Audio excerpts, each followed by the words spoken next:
Hey, Dad! We've got a package here! They're asking for your signature! As a delivery worker, I found it endearing to watch a child leading their father back to the front door at a delivery location. Could you please sign here? I offered the father a smile and handed over the document for him to sign. However, the sight of me turned him stark white, and he became completely still. My name is Holly. I'm 30 years old and work as a delivery driver for a shipping company. I was born into a fairly affluent family thanks to my father's prosperous business. But rather than follow in my family's footsteps, I chose to branch out and find work elsewhere. While out on deliveries, I happened to cross paths with Darren, a man a couple of years my senior, working at one of my regular stops. He courted me, and before long, we were wed. Today, we are parents to a beautiful son, and we lead a blissful life together. My parents never pushed me to step into the family business. But before our wedding, my father questioned Darren. "Are you considering taking over our family enterprise?" Darren's response was a firm, "Absolutely." As a result, Darren quit his job before we got married and shifted to my family's company to train and eventually take over. Darren had always been a soft-spoken, serene man, but I noticed a change in him after we married. He started belittling my job and vented out his anger towards my father, his current employer, on me. Believing in the good-hearted man he was before we tied the knot, I hoped he would regain his former self once things at work stabilized. Hence, I decided to give him some breathing room. My father had informed me that Darren was having a hard time improving his performance in his role as the external sales rep. I thought that might be adding to his stress. But instead of improving, his behavior only escalated for the worse. Chores that we should have been dividing between us were slowly piling up on me, with him excusing himself saying he was exhausted from work, and he gradually withdrew from helping raise our child. Feeling partly responsible for asking him to switch to my family's business, I found it hard to confront his worsening attitude. In the end, I found myself frantically juggling housekeeping, childcare, and my work duties. Eventually, my personal grooming as a woman took a back seat. Seeing this, he would mockingly comment on my looks, saying, "Hey, it seems like ever since you became a mom, you've stopped putting as much time into your appearance, like not bothering with your hair and skipping makeup.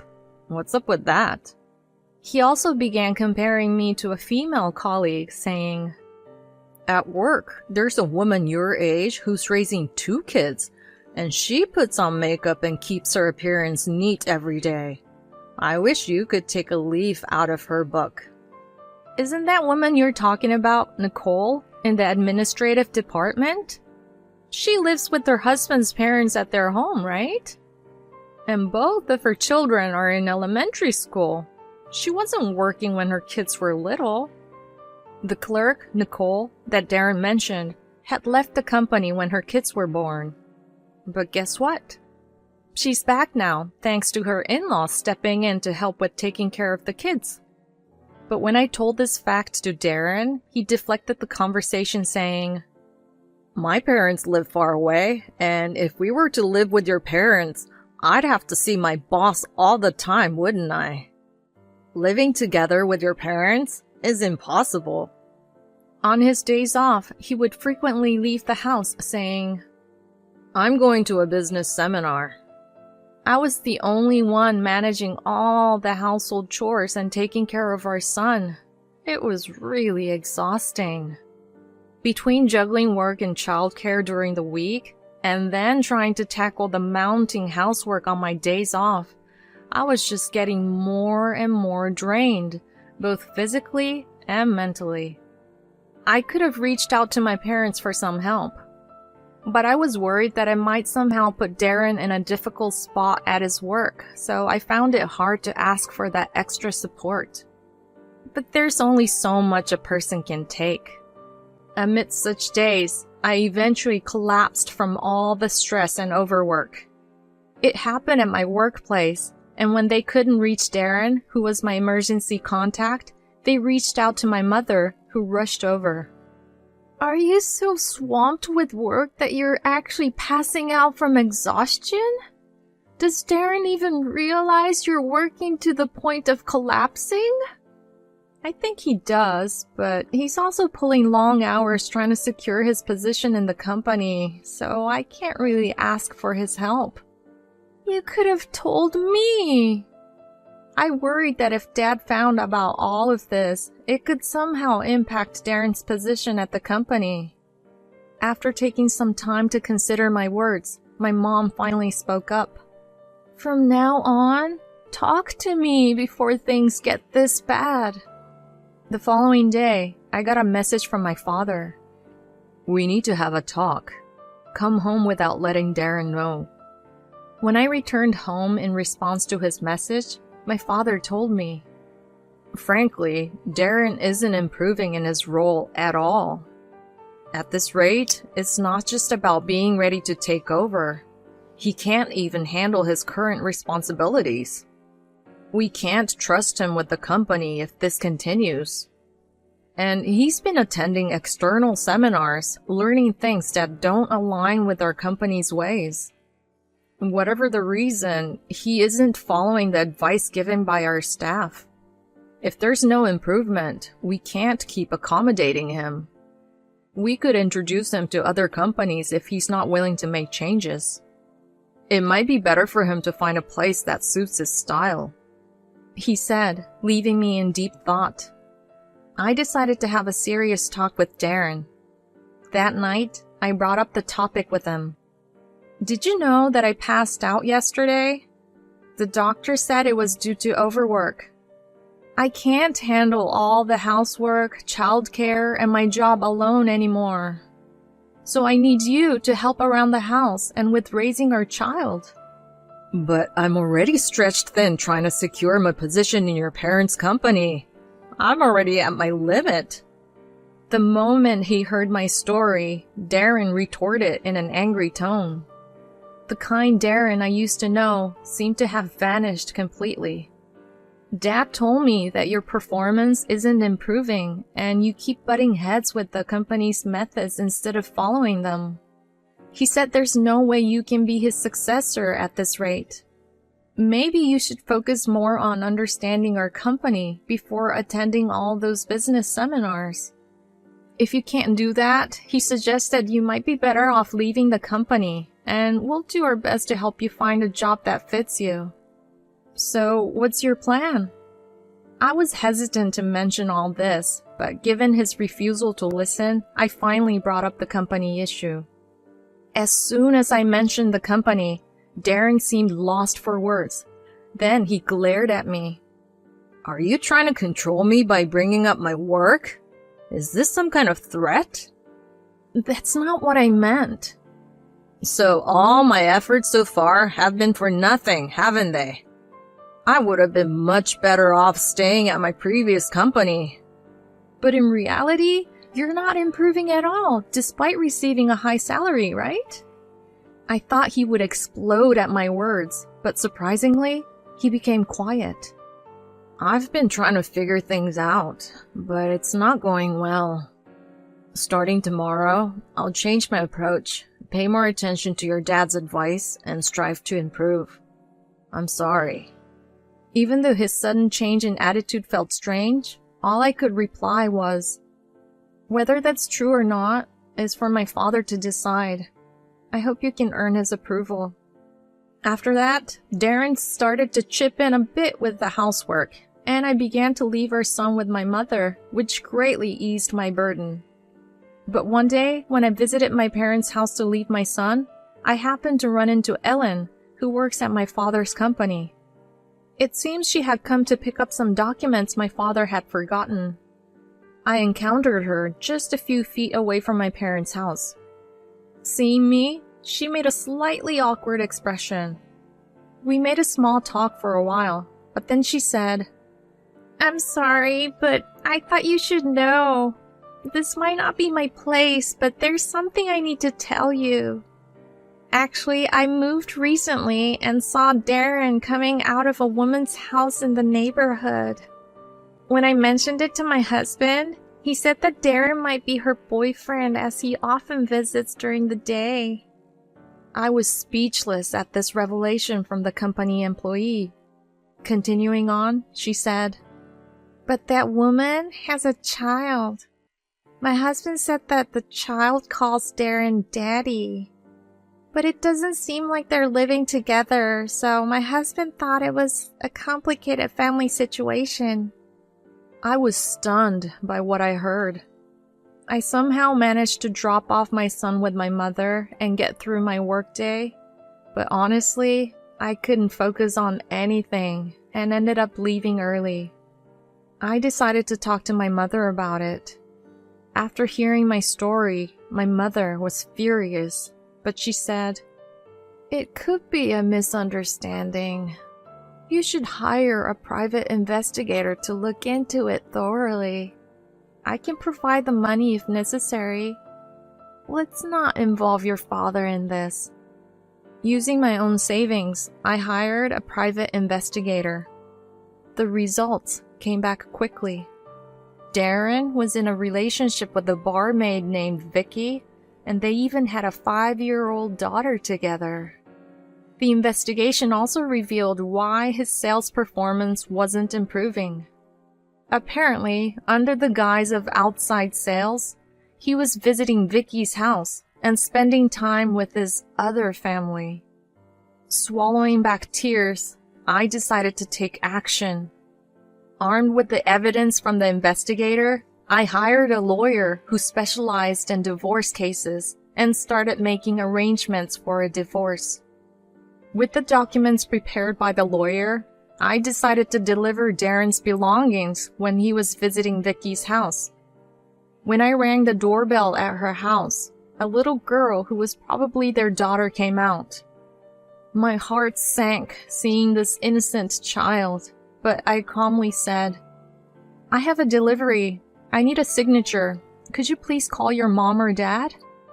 At this, the girl shouted, "Hey, Dad! We've got a package here! They're asking for your signature!" And went back inside, dragging Darren out by the hand. Seeing me at the entrance, he went pale, stammering, "Why?" "Just need a signature right here," I said, flashing my most charming grin before handing over the divorce papers and his belongings. It's a misunderstanding."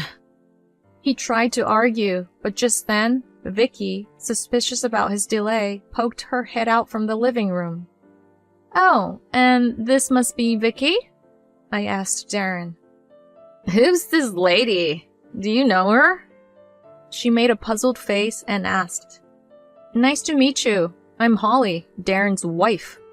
"Excuse the uniform. I'm on the clock." "I'll be claiming damages from you too, so please go through these documents," I said and handed her the documents for claiming damages. To the still petrified Darren, I said, "It's time we finalize this divorce. You need to acknowledge your daughter too. Oh, and Nicole. I'll also be claiming damages from her." I had found out from the investigator that he was also fooling around with Nicole, his company's clerk. "Nicole's married too, huh? Her husband should hear about this, and my dad will definitely hear all about it." At this point, Darren looked like he was about to faint. The one who stopped him was Vicky. "What's going on? I knew you had a wife, but you have another mistress?" She shouted and began to confront Darren. The sudden argument, or maybe just the tension, set Vicky's daughter off crying. I decided to leave them to it and head home. I filled my parents in on the situation and moved me and my son's things to their place. Later, I met with my lawyer, filed for divorce from Darren, and sought alimony, child support, and damages from both Vicky and Nicole. Nicole's husband reached out to me. We agreed to share the cost of the investigation, and I handed over the evidence to him.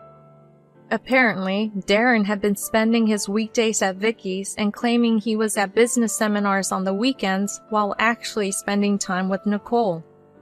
Turns out, he didn't follow the company's guidance simply because he was easily swayed by a young internet entrepreneur.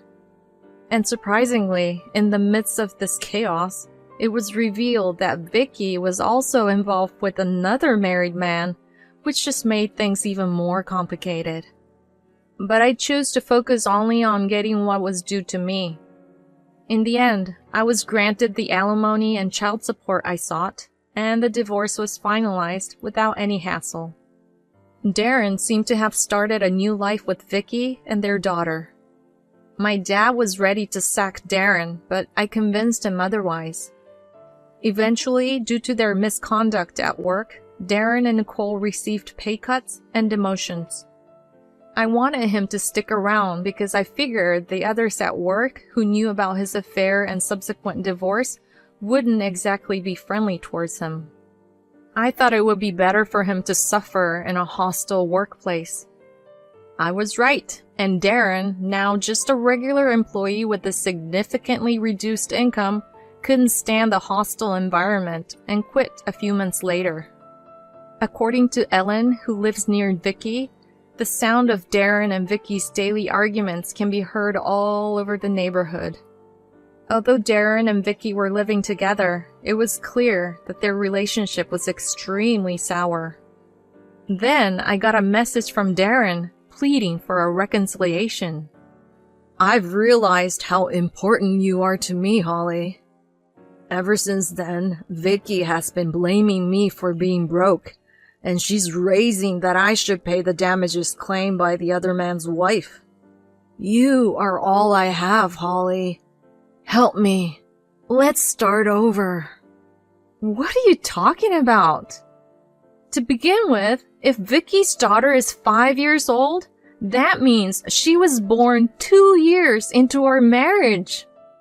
There's no way I can forgive a man who's been lying to me for over 5 years. We're never getting back together again, I said bluntly and hung up the phone. I blocked his number after that. In the end, Darren and Vicky's arguments only intensified, leading to a noise complaint from the neighbors and their daughter being taken in by Vicky's parents. Darren found another job, but it paid much less, and with damage claims coming from all directions, he couldn't afford the rent and had to move. I don't know whether they broke up or are still together after that. I apologized to my parents saying, "I'm so sorry for bringing such a person into the family and causing trouble for the company." But my father said, "Honestly, I was already done with him before you even talked to me. I only tolerated him because he was your husband. I think my leniency might have ultimately hurt you. I should be the one apologizing." I thanked Ellen, who initially tipped me off about Darren's visits to Vicky's. "I was worried that I might negatively impact your marriage, so I didn't say anything. But I'm glad things have worked out in a way you can accept." After that, I started working full-time instead of part-time, and I'm living a new life with my son. Of course, the alimony and child support payments, which were supposed to be made in installments, were already behind schedule. So after discussing with my lawyer, we're considering taking Darren and Nicole to court. The whole ordeal was a tough battle, but thanks to my parents' unwavering support, things seemed to be going smoothly. The damages I claimed from Vicky were paid for by her parents, so I guess we'll contact Darren and Nicole's parents to see if they can pay for them as well. While it doesn't seem like everything will be resolved soon, I hope to tie up the loose ends quickly for the sake of my son and me. I felt guilty for taking my son's father away from him, but my parents shower my son with love, and my mom comforted me by saying, "Do you think your son would want a father like Darren? In other words, it's better not to have such a father at all. You just need to love him twice as much." Thanks to her, I was able to let go of that guilt. For the sake of my supportive parents, and most importantly for my son, I want to give my best in my future life.